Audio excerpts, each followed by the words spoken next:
ரொம்ப நாள் கழித்து லஞ்ச் பேக்கிங் வீடியோ போடுறேன். இடையில கொஞ்சம் பிஸி, என்னால் சமைச்சதே ஷூட் பண்ண முடியல. ஸோ இன்றைக்கி சப்பாத்தி தான். இது ஃபுல்கா மாதிரி போடலை, நார்மலாக சப்பாத்தி மாதிரி தான் போட்டேன். ஸோ நல்லா சாஃப்டாக போட்டு எடுத்தாச்சு. கல்லில் போடும் போதே நல்லா உப்பி தான் வந்தது.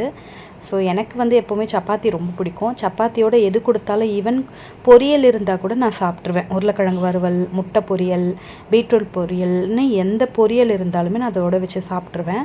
ஸோ இன்றைக்கி சாதத்துக்கும் சாப்பிட்ற மாதிரி பொட்டேட்டோ போட்டு ஒரு சிம்பிள் குருமா, குக்கர்லேயே வெங்காயம் தக்காளி அரைச்சி ஊற்றி, தேங்காய், கொத்தமல்லி, சோம்பு இதெல்லாம் அரைச்சி ஊற்றி அப்படியே விசில் போட்டு எடுத்துட வேண்டியது தான். ஸோ அந்த குருமா ரொம்ப நல்லா இருந்தது.